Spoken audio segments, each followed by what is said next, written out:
It's the Pete Sousa Show. Sports, Pete.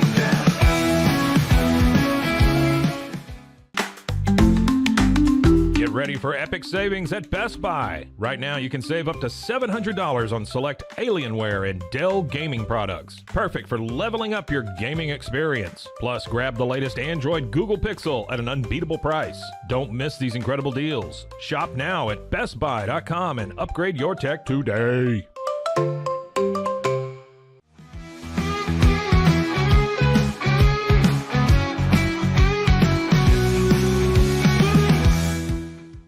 We definitely love our relationship and love Extraco. It's been an amazing experience. They made the PPP process easier. They were reaching out to me saying, what can I do to help you? That made a huge difference because my stress level, when we shut down, to afterwards was night and day. Our experience with Extraco has been phenomenal since the very beginning, so we love Extraco.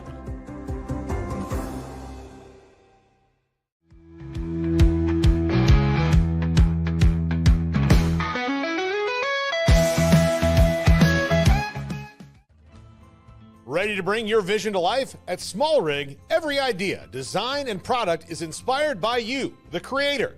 With our industry-first under co-design mode and the Dream Rig free customization project, we unite with global creators to turn big dreams into reality. Whether it's a cage rig or mount, Small Rig's versatile gear is built to elevate your craft. Small Rig, where your creativity meets our innovation. Go to smallrig.com.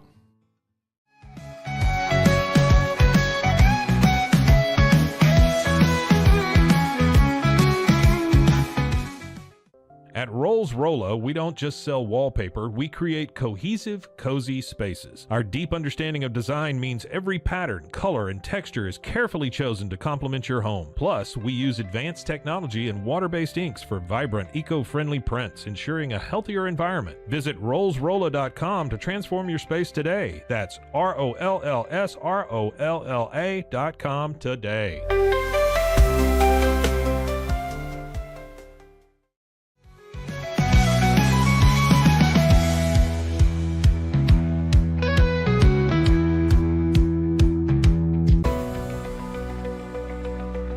At 25 Home, our ultimate goal is to provide you with a transformative experience, making each day feel like it has an extra hour. We believe your home is more than just a space, it's a sanctuary where comfort, relaxation, and happiness thrive.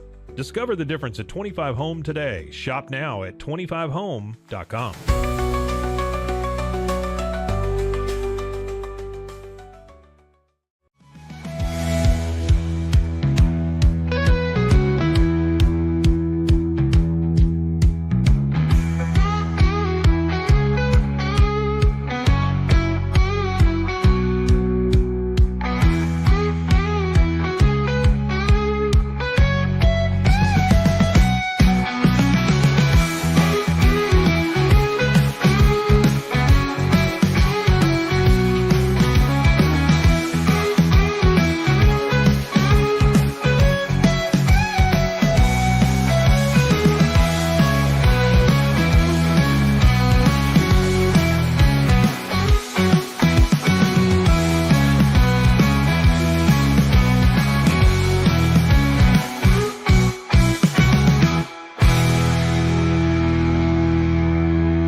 So I want to talk a little bit about North Carolina.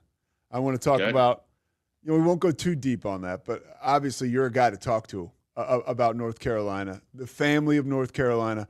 I want to talk about the book, which, by the way, I'm not blowing smoke up your ass, dude. It's an awesome book. And thank you. Who inspired? There it is. Who inspired? And not my first podcast. Is this it? Got to try to move some of these books, Pete. Yeah, no. If I said the book in there, I get you for sure. I knew. Either way, I knew you. I knew you'd come, but I knew you'd come happily if we talked about the book. Of course, I would. So, dude, it's an unbelievable book. Did you wrote it in how long? Well, it's called Through the Fire, by the way, because people listen to this on the audio. Through the Fire, a memoir of trauma and loss, basketball and triumph. Scott Williams and Ben Guest. Right. Well, so Ben Guest is a writer. He's the real writer, and he was working on a basketball book about his journeys of talking basketball over in Africa, and wanted some help with that. And I said, well, I'll help you with your book if you help me write my story. And I wanted to get it out there because, as you mentioned, I went to the University of North Carolina, and during the pandemic, there's a lot of depression hit a lot of people hard, and 5 kids had unalived themselves on campus. And I remember being in those dormitory rooms after my father took my mother's life and then turned the gun on himself, being depressed, not to the point where I thought I really had actions of suicidal, but thoughts of not wanting to go on. And I thought if I wrote and shared my story about how I was in that same predicament, in that same place, in that same dormitory, on that same campus, and I had people that I could trust, open up to, like Coach Dean Smith, that helped me navigate those tough times and go and not give up on my goal of playing in the NBA and my promise to my mother of getting my college degree, then they could do it too. Yeah, well, what you did was amazing. And the book, you mentioned the moment, you went there, so I'll follow you. It's 7:30 in the morning. Your roommate, it tells you that Coach Smith is at the door. And you had grown up in a family where there was abuse, and other people have too, but this was a significant amount of abuse at the hands of your father. And Coach Smith, the first thing he says to you, he says, well, he did it. Which to me implies that you were already so close with Coach Smith in your sophomore year that he knew the circumstances surrounding your family. He had to be like a father to you. Yeah, and my mother had, and obviously my brother and I, we lived through all the, not only physical abuse, but verbal abuse, a tremendous amount of verbal abuse, which honestly, I believe is just, if not more damaging to a young person than the actual physical scars. And having written this book and talked to a lot of people that have opened up to me, some complete strangers that have opened up to me about the verbal abuse and how hard that was to overcome. And my brother took way more of the verbal abuse. He was a Albert Williams Jr., and you can imagine that he could Albert never was do your dad. anything right, right in my father's eyes. And he took way more of the verbal abuse than I did, and unfortunately has suffered greatly in his life, I'm sure, to this day. You mentioned in the book alcohol and drugs, and that's something, I told you that I was sober for many years, and I think we connected on that because I could tell you have a window into actually how bad that can be. Yeah, it really was, and it was a shame what happened to my brother because he was a great athlete, and he took a different direction as to more depression, retreating to that, where I went another way and said, F you, I'll show you how good I can be, and put my head down and probably worked a little bit more, to stay away from those types of things and to try to get that college scholarship and go on to try to play for the Los Angeles Lakers. But, my mother was probably closer to Coach Smith than any other coaches that recruited me, because he invited her rather to come on my official visit to North Carolina. And she wanted me to go to North Carolina right away, even though I had a couple more official visits to take. So Coach Smith got more or less, got to me through my mom, but it was certainly a another arrow rather in his quiver there to get me to go to North Carolina, because she fell in love with the school and fell in love with the man as well. So I believe that she had opened up to Coach Smith even more about what was going on with the family than I had ever done. So when he walked into my room that morning and gave me that news, which he writes about in his own book, the hardest thing he ever had to do in coaching. Yeah, and you said, and I thought you put this so well, dude, like Coach Smith, like the guy, an amazing way with words over his life, over his career. And you said, what would he say? He did what people, he kind of held the space with you and just was there with you. And the number one thing that I appreciate him being such a wise man, when you said, hey, I think I might want to take the year off. And he said, no. Yeah. It's difficult because, classes, I wasn't the best student anyway. I had to work extremely hard just to keep my grades up. And it was hard to concentrate. It's hard to concentrate and balance my class workload and then a Coach Dean Smith practice at the same period of time. I was exhausted physically and mentally for a long period of time before I could kind of re-get my footing. But the best thing about him telling me no, that he would not let me sit out 1 year, because I would have drifted away from the program, I would have drifted away from my teammates, and then I would have been attending practices, may not have been traveling on the road with the team, would not have felt connected to being, in the trenches with them, in the wins and losses. And I know he just from having played pro ball after that, if you're on that injured list, you get disconnected from your group real quickly. So that was the best thing that helped me, because for those 2.5 hours or 3 hours in practice and weight training and film sessions and banging with my teammates and conditioning after practice, it got me to escape the realities of what I'd just gone through. It was a therapy session for me. Not always the best and easiest therapy session, but yet it certainly was good therapy. And I owe a lot to Coach Smith for being there for me. How hard was it for you to write this book, Scott? Hard. And you read it. You read it probably 90 minutes or 2 hours. Hey, that's what, honestly, I love that about it. It's a quick read. It's not a long book. I jump right into the meats of it. It's no fluff in there whatsoever. I talk right about from page one how I was embarrassed that I had suffered so much abuse. I was a bedwetter till I was at the age of 17, 18 years old, and you just share that. Now at I just turned 56. That I couldn't control myself in the evenings because for a long period of time I couldn't figure out why. And then as soon as I got away to North Carolina, no issues. As soon as I was out from underneath that roof in that house, I never had an issue again. So I guess the trauma of being around that sort of environment, and I know a lot of kids that suffer with that. It's tough to do, but it's tough to write about your personal experience. It's tough to write about, someone that you loved, and your mother was always there supportive of me. And my first love being baseball. She taught me how to catch and throw and hold a bat in a stance. That was my mom doing. It wasn't my brother, it wasn't my dad. That was my mom that did that in the backyard, with the German Shepherd running around, in the backyard. So it's tough to share those emotions. And it took me almost 2 years to write, 40 pages, 150 pages, because I'd had to put it down a lot. Digging up those old emotions and those memories and those feelings, especially during the holiday season. Who the hell wants to deal with that? And there was times when I thought, this is too much. I'm never publishing this. I may give it to my kids one day and maybe not even do that. But then I thought about those children. I said, maybe I can help one kid somewhere, North Carolina, wherever, college or high school, then it's worth it. And my mama didn't raise no punk ass, witches.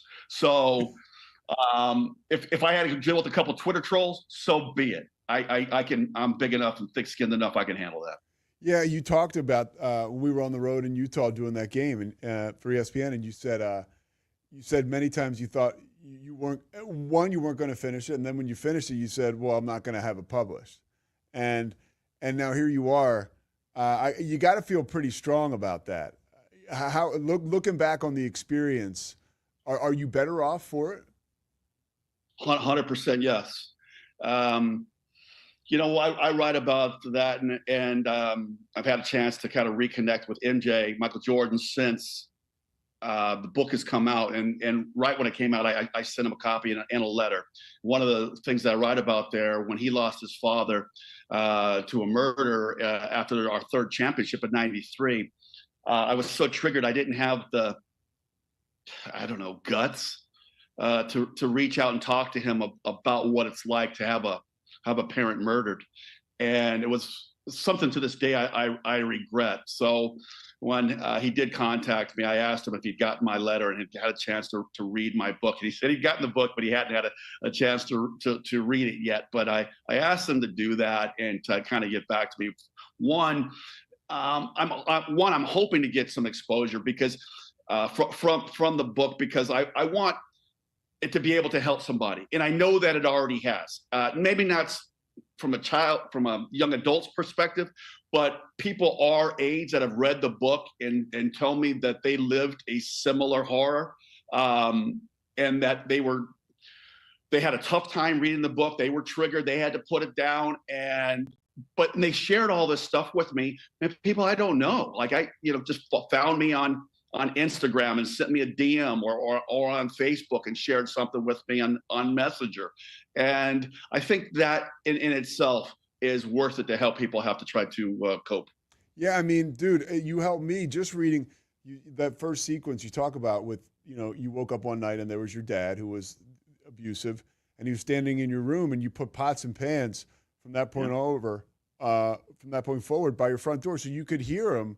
I mean, that I didn't have to. My dad, we got whacked around a little bit, but there was nothing like that, like nothing like that, where it gives somebody like me an appreciation into that type of window. I grew up in alcoholism and all that stuff, so I know what that's like, but I don't know exactly what that experience is like. So you've already sort of helped me. Part of the book is a celebration of your accomplishments and your experiences and your life. Okay, first of all, I'm gonna read some names off for you. All right, you ready for this? Hang on. Yeah. I printed this out. Okay. Do you know what? And I'm just gonna read a couple guys' names off. All right. Let's see here. Gerald Glass, Nigel Knight, Walter Palmer. Let me see who else here. I know. I'm Stephen pretty sure Bardo. I know what list this. I think I know what list this is. You know what these guys have in common? You want to tell me? I believe they were all drafted in the 1990 NBA draft. And you know who was not, ladies and gentlemen? Scott Williams. Okay, so here's another exercise I did. You ready for this one? There are 5 guys that were drafted in those 2 rounds in 1990 who played more games than Scott Williams. They were Derek Coleman, Gary Payton, Kendall Gill, Tony Kukoc, your former teammate, and Bo Coles. I mean, so I need you to walk me through a little bit of first of all, you had a great career in North Carolina. You really did. Playing against the best of competition.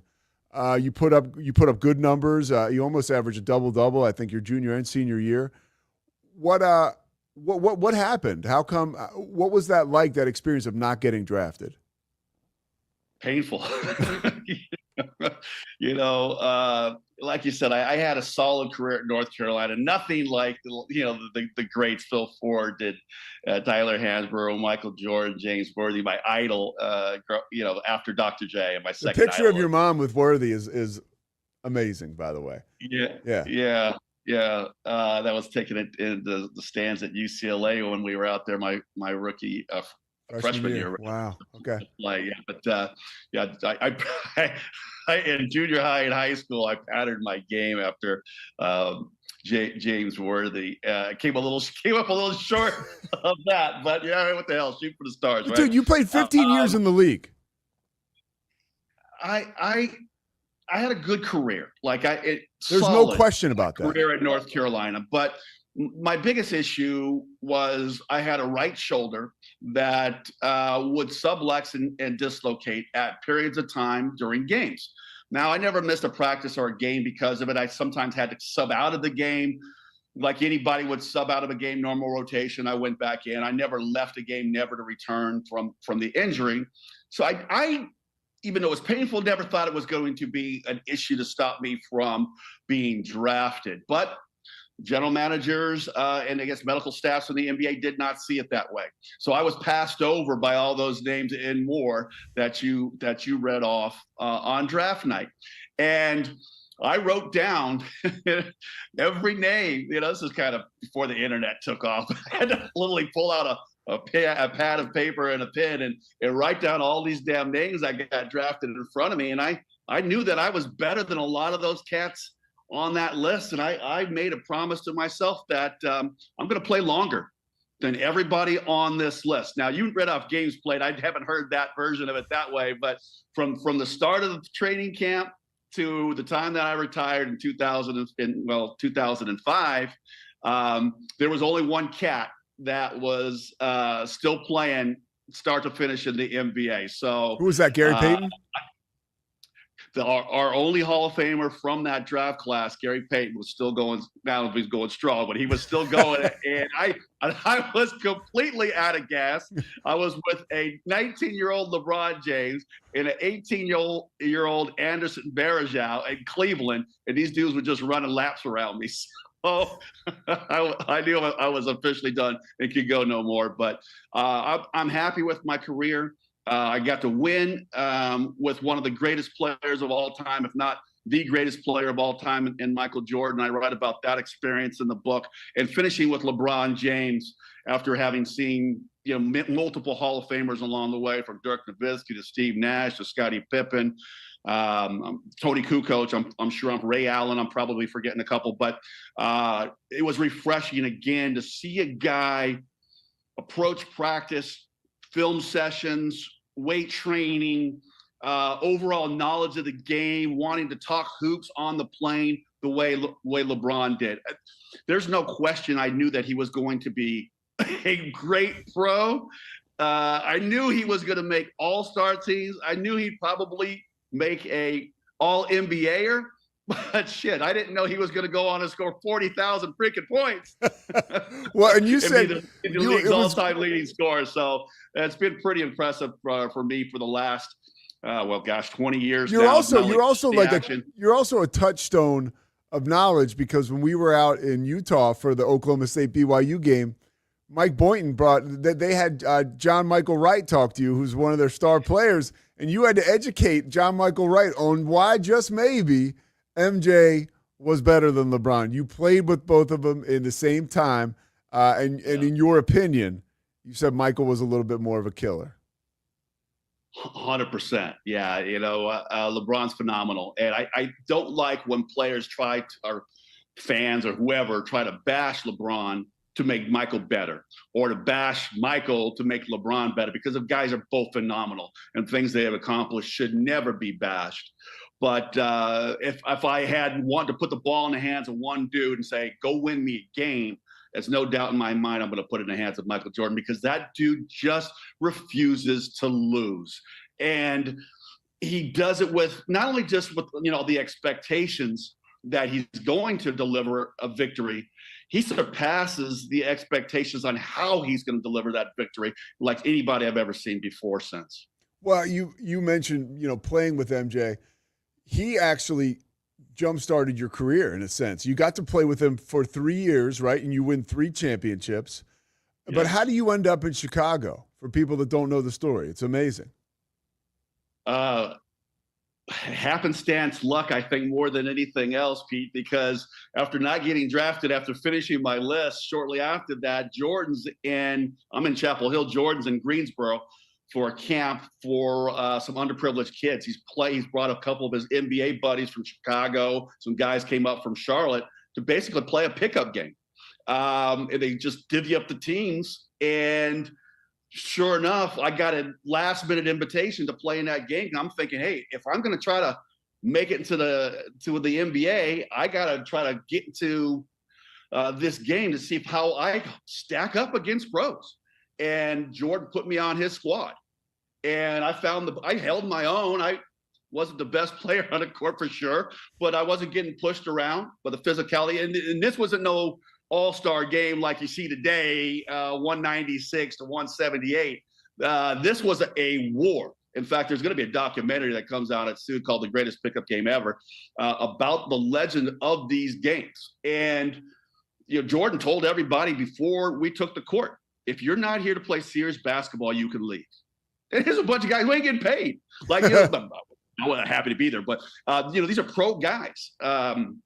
Bimbo Coles was there, Charles Oakley, Del Curry. Like, there's a lot of big name NBA guys from that area that played in this game, and thinking, is he serious? Right? Like, we ain't get paid for this. But that's the way MJ was about everything. So I got an offensive rebound late in the game with our team down 1, and I thought about throwing that little janky hook over my left shoulder, and I saw MJ over there on the right wing and said, I'm going to get the ball to him. Tongue comes out, bang, he knocks in. Basically, it's the game winner. And as he's leaving the arena, and I'll never forget, I didn't know this part back in the day. I found out much later here, but he gets on the phone. He was jumped in this red Corvette, and his buddy Fred Whitfield was with him. And Fred tells the story that he immediately calls Jerry Krause and told him to give me a tryout. And so you get a tryout with the Bulls, and clearly Summer League. It wasn't even the veterans camp yet. I had to go to Summer League, and that's when Summer League wasn't in Vegas. It was at Loyola Marymount. It wasn't even televised. And I'm telling you, I don't think there was 100 people in the stands back in the day. Maybe some friends and family, maybe about 125 all total. But I survived that round of cuts and get invited to veterans camp where they got 11 under guaranteed contracts. So 7 of us staying at this, I call it a motel, but it was it was like probably a Holiday Inn right off the highway. We'd all pile into this van for practice every day. And one day the van picked me up and nobody else came out of the hotel. So I was the only guy in the van. There was no press conference. There wasn't no congratulations by Phil Jackson and the coaching staff. I just put on my practice stuff and went out there and kept playing. I think, I'd just keep showing up till they told me to go home. Hey, and 2 years later, I mean, obviously you have an impact your rookie year and your second year. It's worth mentioning the fourth quarter of the best comeback in NBA Finals at the time against the Trailblazers in a game-clinching series victory, or a series-clinching victory in the NBA Finals. You guys win your second straight title, your second title in your second year. You're on the court the whole time in the fourth quarter. I mean, so this is a guy who has come a long way. I'm quite proud of that, Pete. Thank you for bringing that up, because it's not always where you start. It's how you motivate yourself, you stay hungry, and how you finish. I've never been in a basketball game where I was healthy to play and not play. And that happened to me quite often during my rookie year. I only played in 51 games. I was eligible to play in all of them. And that was a blow to my ego. So I went to work. The second half of the season, I had kind of learned the system really well. The triangle offense, boy, I'll tell you, for a lot of people who don't know anything about that, it's a tough system to learn. It's unlike a lot of traditional basketball sets that you run. It's a lot of read and react, a lot of moving different pieces. Will Perdue, my former teammate and good buddy, he described it as a chessboard of like 64 different options that can happen for read and react after all the 10 players on the court. So I learned that system really, really well. In fact, Jim Clemens, one of the assistant coaches, said I was the quickest to pick up that system. And I think that helped me out because Coach Smith practices, he didn't just roll out the balls to a bunch of All-Americans. He taught us the X's and O's, time and score, the intricacies of basketball. So it helped me really separate myself from some of the other guys trying out for that squad. But the second half of the season, I started playing against good teams. And by playoff times, I was, kind of one of the first two, Cliff Levinson and I were on the first two bigs off the bench against the Pistons, playing against the Portland Trail Blazers and Duckworth and Buck Williams and Cliff Robinson. So when I found myself going into that game down 15 with my buddies, Stacey King, B.J. Armstrong, Bobby Hansen, that's how we practiced. And they left Scottie Pippen out there because we had somebody bring the damn ball up and handle the pressure. But for the most part, it was our group. We always played starters versus a sub, so we were real confident. Even I swear to this day, and Phil Jackson might fight me on this, but he had given up on that damn game. You said that in the book, which I found super interesting. For Game 7 in Chicago Stadium, and it wasn't what he said, but it was what he didn't say in his body language that I'll never forget. Was different than any other time I had ever seen him in the heat of fire. And I kind of looked at my buddies like, oh, no, hell no. We're going to go out there and ball, because we played against Michael Jordan, Scottie Pippen, right? Like every day. We played against good dudes every day, and we're used to competing, and that's what we're going to do. And Bobby Hansen hits a three out of the corner, and it was on after that. And we cut it from 15 to, I believe, 5 or 3. And then they brought the Black Cat back, and he scored 11 of our last 13 points. And we went on to win the game. And during that time, he's bringing Jordan, brought in Horace Grant, brought back John Paxson. And he left me out there the entire fourth quarter along with Scottie Pippen and the rest of those cats I just named. And that gave me so much confidence that I come from such, trying out for the last spot on a squad to being out there and bringing the Bulls their second championship. I had an epiphany that at that point, I could play as long as I wanted to, as long as my body allowed me to. There's nobody that could stop me, nothing that could stop me from playing and achieving my goals of playing longer than all those guys on that list. That's for sure. And you have to, clearly, we talk about the situation and the trauma with, your mother and your father, and the situation we talked about with Coach Smith. And now what are you thinking as you start to get into the NBA? Because, you mentioned it. Hey, I'll show him, like to your father. And I think we always have that, and that can be almost helpful to our development, right? Like, but it's also, the most painful thing in the world. What were you thinking as you start to matriculate in the NBA and moments like this? Well, it gives you confidence, right? Like that was the biggest thing. That was the epiphany that I took away from that moment that literally propelled me and gave me that confidence that I could do it and I can overcome anything that life throws at me on or off the damn court. So that was huge. The other great thing of going to a team as talented as that Bulls at that period that were right on that cusp, like they hadn't gotten past the Pistons before I got there, so they were hell bent on beating the Pistons and winning and getting home court advantage throughout the Eastern Conference, so they didn't have to go on the road to play Game 7 where they had gotten beat by the Pistons 3 years in a row. So I was with pros that were dedicated, and they taught me not how to be a professional basketball player so much, but how to be a professional in life and how to attack everything that you did from a professional manner. And I'm 100% grateful for the guys like John Paxson, Craig Hodges, Michael Jordan, and Bill Cartwright, because those were the vets on that team.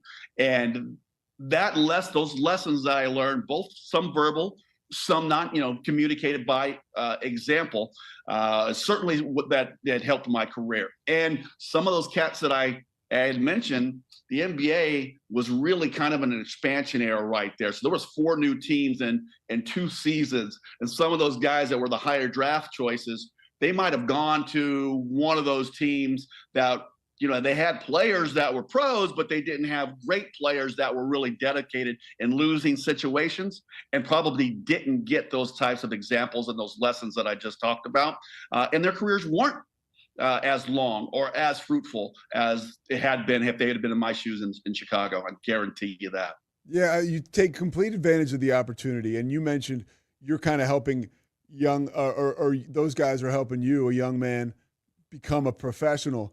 Now we fast forward, right? Now you're on the other side of the coin towards the end of your career, and everybody knew you as a glue guy on the floor and off the floor. I mean, you were available to really help people through stuff, yeah, and whether it was on the floor or off the floor. Did you take great pride in that role? 100%. That's the greatest thing about, well, not only sports, but especially team sports, when you have an opportunity to pass the knowledge that you have learned on to younger guys. I like to think that I did a good job of that here with my time in Phoenix when I had a young Joe Johnson, Amari Stoudemire, and Sean Marion. If I was Nazir Muhammad in Philadelphia, even Anderson Varejao, we kind of reconnected, and he thanks me for the time that I was with him during his early development in the league. And that means a lot to have somebody do that who, he went on to play 15, 16 years in the NBA, to somebody to come back and say that they had a big influence early on in their career. It means a lot. And I think that's what nobody ever came to see Scott Williams play. And I got the championships, and everyone said, well, yeah, we rode George's coattails to that. But giving back to the game to the younger players is huge. And to have guys like Casey Jacobson, just to say things like that to you long after they're done and have no reason to do it whatsoever, because you saw them at a Suns alumni event, it's a pretty damn cool thing. How do you kind of rein those guys in? I mean, you're in the twilight of your career. We're talking like 2003, 2004, 2005. And, how do you set an example for these guys? Because the nature of the beast, for all of us as we're young men, is to go out run the streets a little bit, have fun. These guys, you have so much money. You know, how do you kind of set an example for them and make sure these messages don't fall on deaf ears? Because I would imagine a lot of the ears were deaf. I mean, mine would have been. Well, it's about establishing connections with the guys. That's the biggest thing, right? Like everybody's got their things that they love to do off the court. You know, it was tractor trailers. Sometimes it was just going out and breaking bread, or I hate to say it, but hitting the occasional men's club afterwards. But doing it with the young guys and establishing that relationship with them. But the next day in practice going, okay, hey, listen, we went out, we had us a time in Atlanta, but now we're going to Philadelphia and we got practice when we land. Everybody lace them up tight because we're going to get after it because we got to get this game against the Sixers, right? Like sometimes that's what it takes. And I remember being on that plane to this day. I was hurting. Those kids, they put a hurting on this old man when we were out running on the streets to the early mornings and riding around, and like tractor got a limo this size of a school bus, but and I was face down on the plane letting it cross the aisle. But when it was time to practice, we went straight to the arena. You got to put it on and you got to bring it. You got to be the best player out there. You can't let what you did the night before affect you when you have to step on the court and you have to perform, whether that's a film session, that's weight training, extra conditioning, practice, or the game. Those were the lessons that I wanted to try to teach those guys, that you have to be a pro, because no matter how talented you are, people and teams and coaches will not put up with no nonsense. They will always find somebody younger, better, and cheaper to try to replace you. So don't give them any extra motivation to do that. We talk about some of the tough parts about writing the book and some of the tougher parts in the book. What were some of your favorite parts of the book to write? I think the experiences that I had with my teammate, talking to a young Michael Redd in Milwaukee, he's playing behind, not only an all-star, but a Hall of Famer, and in reality, he's a sophomore coming out of Ohio State. And he's not getting any opportunities to play. And even if they are, they're real short, and we ain't running a damn plays for him. Trying to keep him motivated and to tell him some hard truths about his game and his body. Like, Michael, you're pudgy. Like, you got to get in better shape so you can chase guys like Reggie Miller around these screens, right? So you'll have not only the ability to, play good defense and be there with them, but now you got enough energy left offensively to be able to do the thing that you do best, and that's score that basketball. And a lot of guys, when they're young, they don't want to hear that. They're like, screw you, calling me fat. Well, yeah, you shouldn't be out of shape, out of overweight. Like, you got to get slimmer. You got to get more athletic. You got to work on the things to help your foot speed, and that means putting in extra work. And I think sometimes the younger players don't always want to hear the hard truth.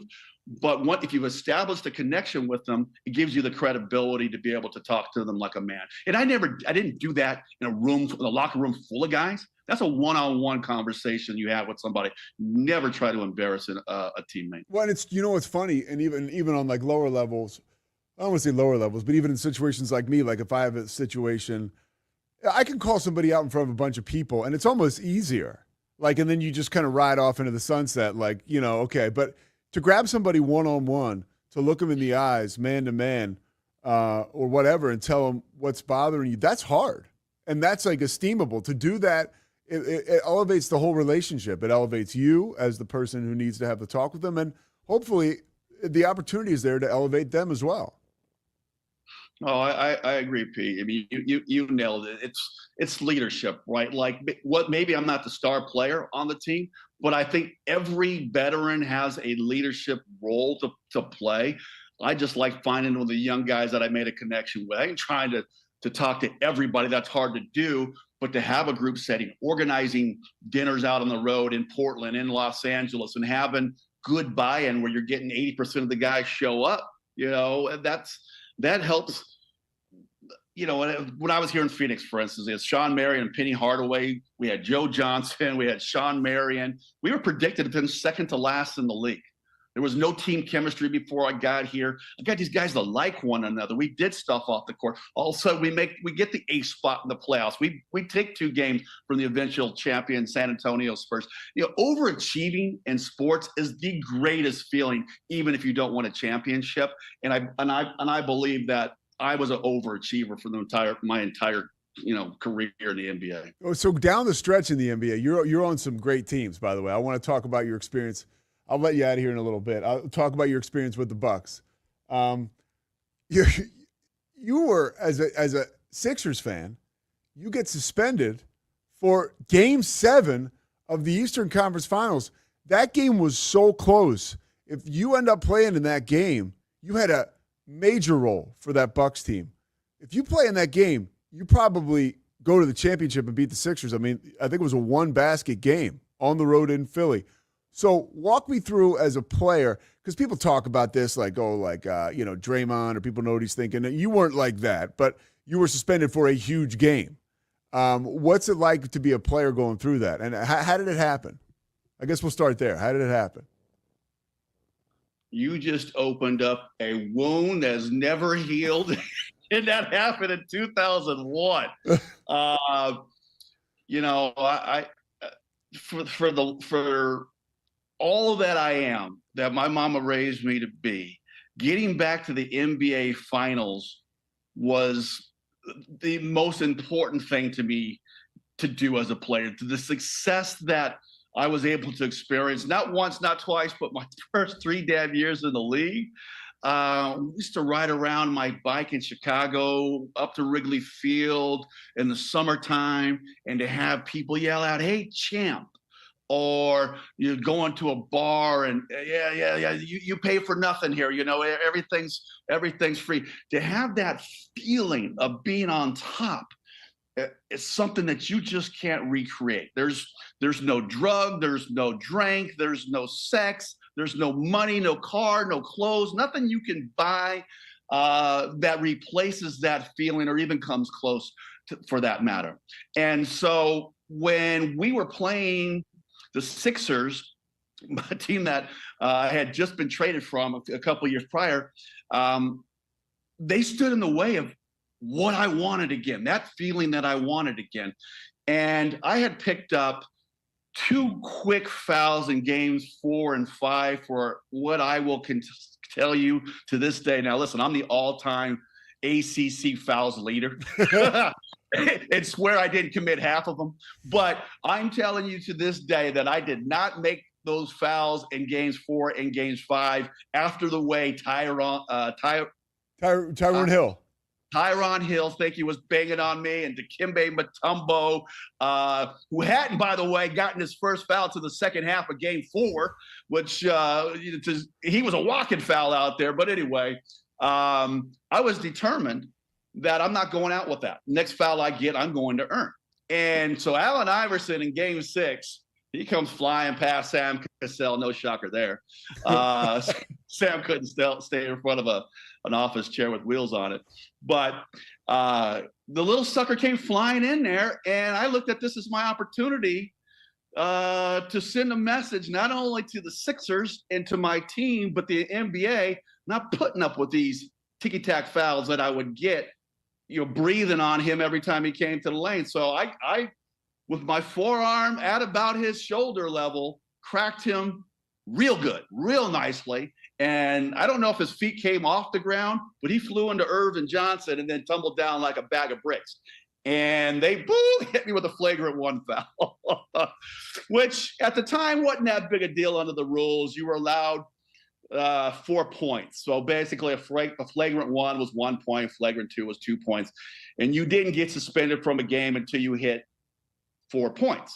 Well, I'd gotten a foul in the first 5-game series against the Orlando Magic for cracking Tracy McGrady, and sent him flying underneath the first row of chairs.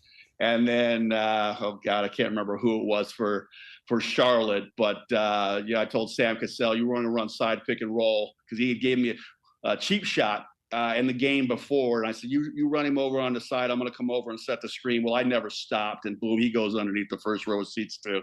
Now remember, I'm a '90s kid, right? It's 2001, so I've laid a couple guys out now. So after the game, which I was killing in Game 6, I had 10 of our first 14 points, and I wasn't a scorer. But after the game, as I'm getting on the plane to fly to Philadelphia for Game 7, Ernie Grunfeld calls me down the steps off the plane and says, the league offices have upgraded your flagrant 1 foul to a flagrant 2 foul, which put me at the 4-point total, and I was going to be suspended from Game 7. And to this day, it was the most painful and hurtful thing that I had ever experienced in the NBA, because I have a couple suits that have never wet a jock at the NBA level to experience what we go through to get to that point, to play in a Game 7, a freaking Game 7. Are you kidding me? When I was an integral part of our squad, a starter, and I'm coming off a damn good game too, so I felt like I was, finally getting past that, trying too hard against my former team and settling into the series. It was going to have an impact on Game 7. He really dealt me and the Bucks franchise a bad beat down. Dude, so, I remember. Yeah, we were close, but Darvin Ham, God bless him, I was playing a lot better basketball at the time than he was. Well, and there was all this conspiracy talk, right? That David Stern wants Allen Iverson. There was all of that stuff, Well, yeah, because they had Allen Iverson was the MVP. Yeah. Dikembe Mutombo was the Defensive Player of the Year. Aaron McKee was sixth the sixth man. Larry Brown, Coach of the Year. And Larry Brown, who I think he might have made a call to the league as well. Being a former Carolina guy, he can, take a long walk off a short pier, in my opinion. Got me suspended from that game, but he was Coach of the Year that year as well. And listen, the NBA, they had done well post Jordan in '98, but not that damn good. The ratings weren't as good as they would have wanted them to be. So a small market team like Milwaukee, without the star power, going up against Shaq and Kobe and the Lakers, I just think they thought we would get smashed and it wasn't going to be a good series. And I think I honestly believe, the fact that we had a number of things go against us as far as the calls go, free throws, disparity, again, that big suspension, it just all adds up to we were playing with a shorter deck than the Sixers. So right now you're playing with a full deck, right? I as far as I'm concerned, no, really, I think you're moving and grooving out there in the Phoenix area. What is next for you? First of all, the book is awesome, Through the Fire. Where can people get the book, by the way? Amazon? Yeah. Well, I'll hold it up because that's the cover. If you go to Amazon.com, and if you can't remember Through the Fire, I'll put a link on this podcast. Yeah, put in Scott Williams' book, and it pops right up.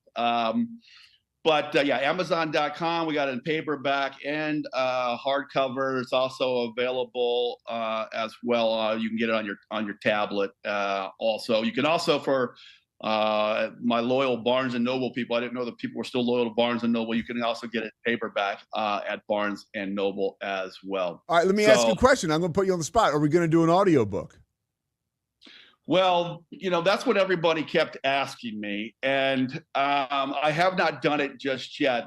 Everyone said I should voice it over. I don't know if I sound good enough to do my own voiceover on my own audio book, but there's a possibility that might be coming down the pike.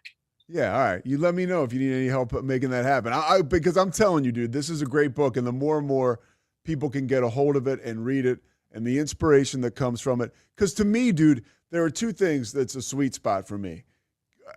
Pro sports and trauma, and how people find their ways through, the trauma and still maintain this level of success that is just, it's unbelievable. The two things have always really, some stuff that's just really interests me, and that's one of the things. And I think this book is an amazing illustration of, the life behind the curtain of a pro athlete, Thanks, Pete. And I think that one of the reasons I call it Through the Fire is that I didn't want what my father did to my mother to change the child that my mother raised. And then what Coach Smith took from a young adult and turned me into a man. I never wanted that to change for her legacy and his. And you talk, I've shown you the cover twice, but what's on the back is a picture of my mother and Coach Smith and how much that they meant to me. I thought that they should be also on the jacket. So living my life in a way where I get to capitalize on what I majored in school in broadcasting, to be able to do it at the pro level for Cleveland, Milwaukee, and Phoenix. Now having done it for 9 years at Grand Canyon University, Lopes Up, just won their first ever NCAA championship game. Proud of what Bryce Drew, his brother there in Waco, what Bryce was able to do this year with that program. He's taken them to the big dance now, 3 of his first 4 years. So to see that growth and that maturation process has really been rewarding. I love the spirit of the college game, and we'll see. I'm having fun. Well, I know we'll see. We're going to see a lot more of this guy on ESPN. That was exciting. That, with the chemistry that we developed, and you guys welcomed me. It led to 2 more ESPN broadcasts. So I love kind of where things are right now as far as my career goes, and we'll just see. I just turned 56, and we'll see where the future has left for me. You look good to me, man. You look like you're 36. Scott, man, I appreciate the time. I got to roll. They're going to throw me out of this room. But all right, when people, this goes thank up, you so much for the time and having me on and letting me share a little of my story. Dude, I mean, the fact that I could be a conduit to this thing getting out there is amazing. I'm going to send you a link to this podcast when it comes up. And if you want, I'll send you just the video and stuff so you can have it if you ever want to promote on your own or anything like that. That would be awesome. Yeah. Thank you, man. Yeah, you're the man, Scott. I really appreciate you, dude. It's the Pete Sousa Show. Sports. We definitely love our relationship and love Extraco. It's been an amazing experience. They made the PPP process easier. They were reaching out to me saying, what can I do to help you? That made a huge difference because my stress level, when we shut down, to afterwards was night and day. Our experience with Extraco has been phenomenal since the very beginning, so we love Extraco.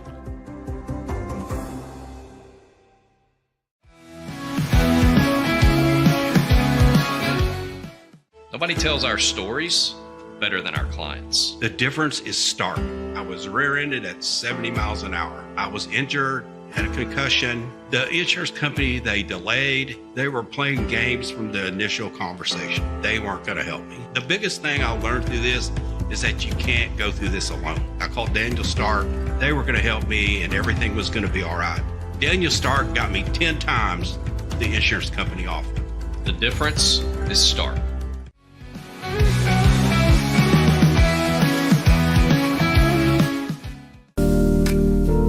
Experience the future of secure private cloud storage with Internex. Protect your files with end-to-end encryption, ensuring your data stays private and accessible only to you.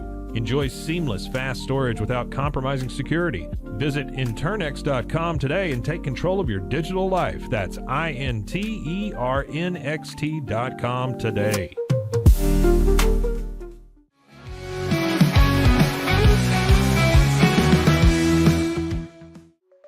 Protect your online privacy with NordVPN. Browse securely, access content from anywhere, and keep your data safe with military-grade encryption. Whether at home or on the go, NordVPN ensures your digital freedom. Stay secure. Download NordVPN today at nordvpn.com. That's NORDVPN.com.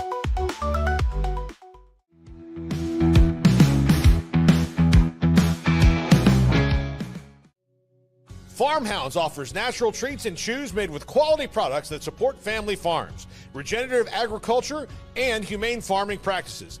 Give your dog the best with wholesome, organic ingredients that promote health and happiness. Shop now at farmhounds.com.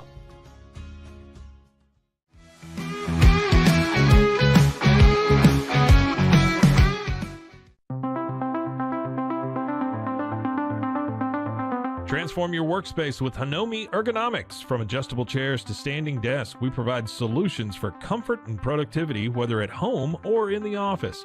Improve your posture, reduce strain, and work smarter. Visit us at hinomi.co today. That's HINOMI.co today.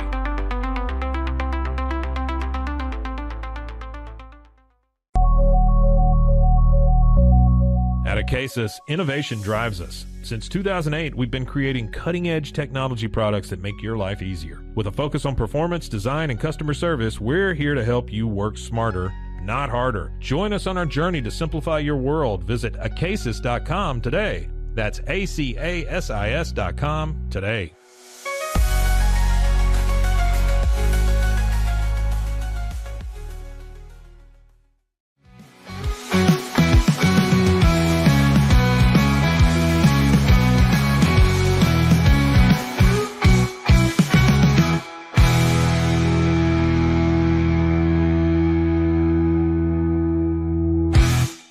Sports. We are Rogue Media Sports.